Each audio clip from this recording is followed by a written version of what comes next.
Hello friends, I need to make good on a promise I made. I think it was last week. I shared a story and said that first and foremost with all of this that I talk about and share and where my passion lies comes from my hope that you would be your own health advocate, to not make assumptions and to recognize and be made aware that you always have options. There's a great saying that I love when it comes to a lot of health beliefs for people, and that is, it ran in my family until it ran into me. There's certain things that are going to be unavoidable when it comes to genetics and things, don't get me wrong, but there is so much that you can do with your own healthy lifestyle changes and the things that you can learn. So I wanted to share the background of why my family's been on a gut health journey for almost 15 years now. So my youngest son just turned 15 last weekend, and it was his journey that made us aware of what gut health was way back in 2009. So now you hear gut health, you hear probiotics, you hear all these buzzwords all the time. But in 2009, that was not the case. In 2009, he was born 98th percentile for weight, doing great. Nursing was going well. And then at 4 months old, he started having a lot of eczema. He was spitting up a whole lot. I started doing diet elimination for myself. I felt like everything I was putting in my body was poisoning him, because we couldn't pinpoint what was making him spit up so much.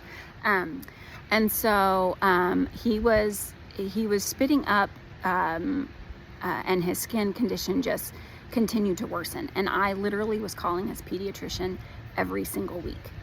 And my first point to you is to not make assumptions, because I assumed that with me calling and talking to the nurses about what was going on between appointments and things, that somebody was pulling a file, right, and making note of, this mom has called, here's what's going on. She calls back the next week, they're pulling the file back out, they're adding notes. That's my assumption of what's going on, right? I'm assuming that that's getting back to maybe the doctor at some point, right?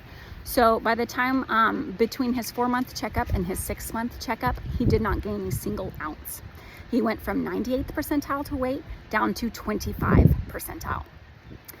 And on top of that, his skin eczema was getting worse. And I was thinking, this has got to be connected. How do we figure this out? And when the doctor came in at that 6-month checkup and saw that, he was not thriving, basically, which was a terrifying thing as a mom. This was my second child. My first baby was like textbook baby, right? And he looked at me and he said, "What's going on?" And I just remember like my jaw dropping, and I wanted to take my shoe off and throw it at him, because I just thought, what do you mean what's going on? Like, I'm supposed to now fill you in? I've been calling every single week, talking to your nurses about my concerns, about what's going on. What can we do? I was very upset. He did not, there was basically some eye rolling to me about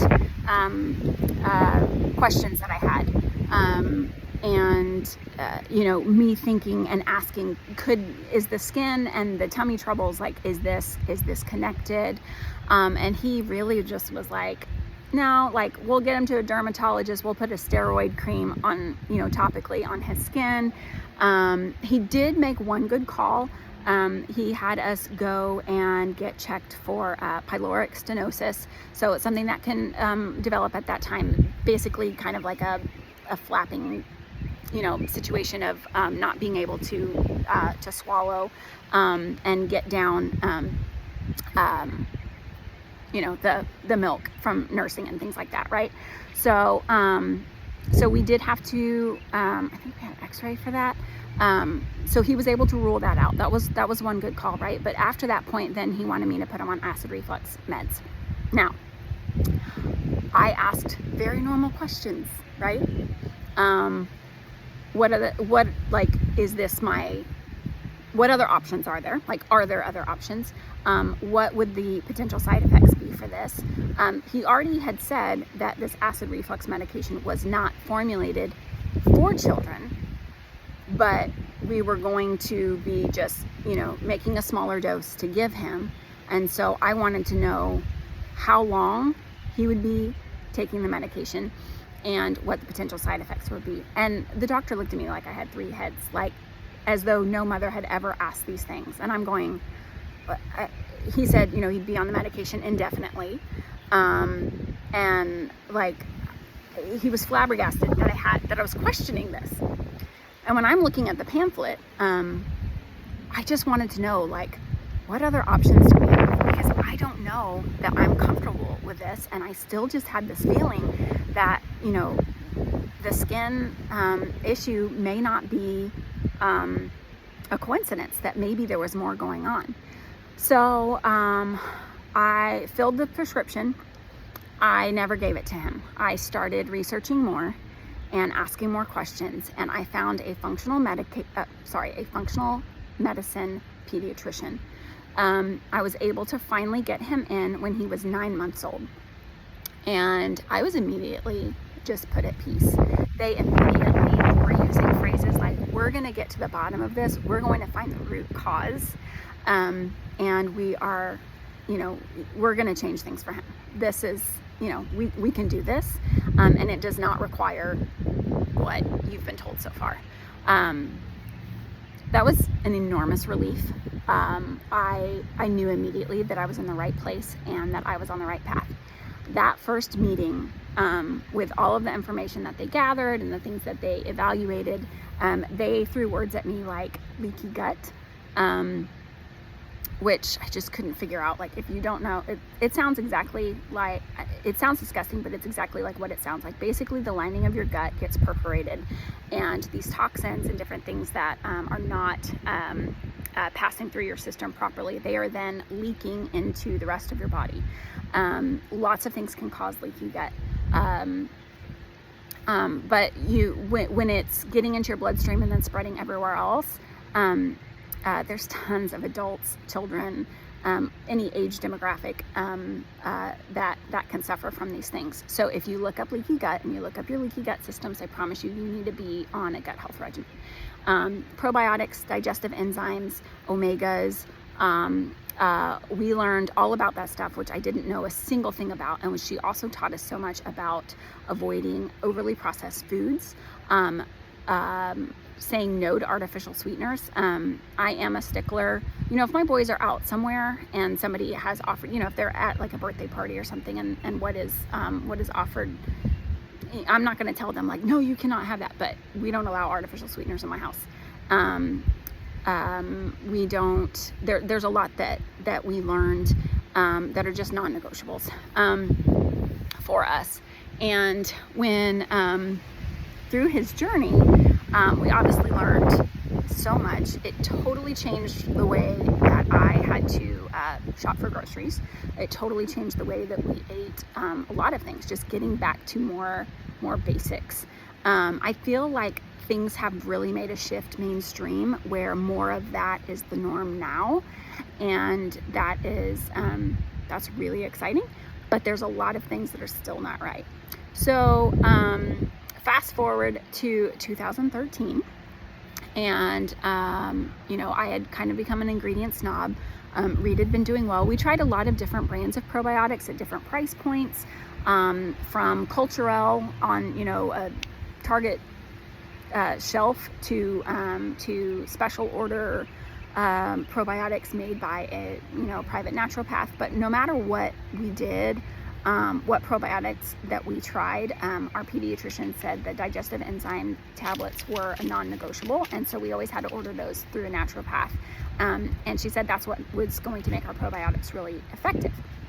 Now I started seeing Plexus on my social media feed and was ignoring it.